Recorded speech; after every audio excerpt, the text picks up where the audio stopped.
तो हेलो दोस्तों, welcome to my channel the banking dare devil. आज एनआईसीएल असिस्टेंट का सेकंड शिफ्ट का पेपर में हमारा एग्जाम था। तो एनआईसीएल असिस्टेंट अक्टूबर में एनआईसीएल एओ आया था।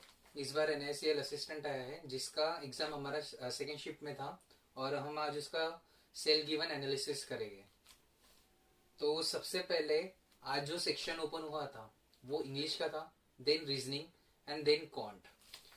आज जो प्रीलियम्स हुआ उसमें इंग्लिश के 30 क्वेश्चंस थे, रीजनिंग के 35 एंड कॉन्ट के 35। तो हमारा प्रीलियम्स कैसा गया ये हम डिस्कस करेंगे, लेकिन सबसे पहले ये जानेंगे कि आज के एग्जाम में क्वेश्चंस किस टाइप से पूछे गए थे।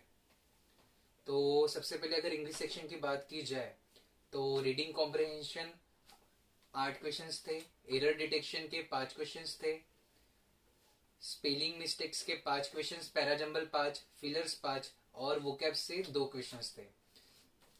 अगर मेरे अटेम्प्ट्स की बात की जाए तो इंग्लिश वाज क्वाइट इजी।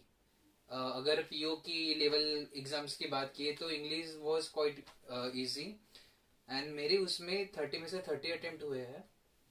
और इंग्लिश आईबीपीएस क्लर्क से भी अगर मैं लेवल की बात करूँ तो आईबीपीएस क्लर्क प्री लेवल से भी थोड़ा सा नीचे था।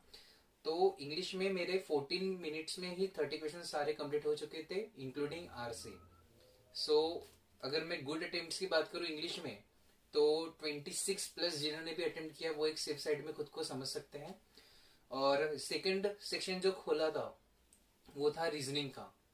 अगर रीजनिंग में क्वेश्चंस की मैं बात करूँ तो फ्लो पजल थे, जो 8 लोग थे, और उसके बाद में सर्कुलर सेटिंग अरेंजमेंट था जो कि 7 लोग थे, सारे अंदर दिख रहे थे, वो भी इजी था।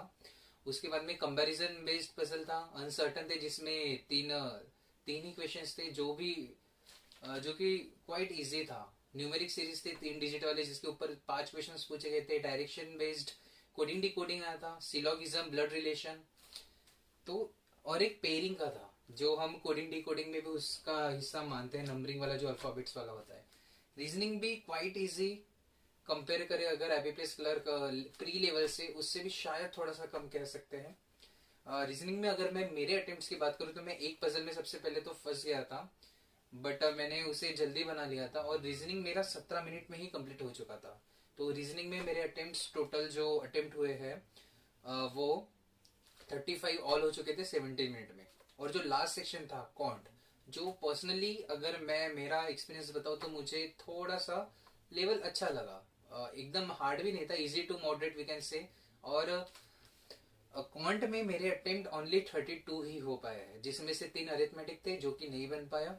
एक क्वेश्चन मुझे याद आ रहा है जो कि एज बेस्ड था। अगर आपने वो अटेम्प्ट किया है NICL assistant prelim second shift में, एज वाला अगर अरिथमेटिक का क्वेश्चन बनाया है तो प्लीज कमेंट में मुझे बताइए। वो उसमें मैंने 1 मिनट दिया लेकिन वो मेरे से नहीं बन पाया, तो इसके चलते मेरे सिर्फ 32 ही अटेम्प्ट हो पाए 20 मिनट्स में क्वांट में।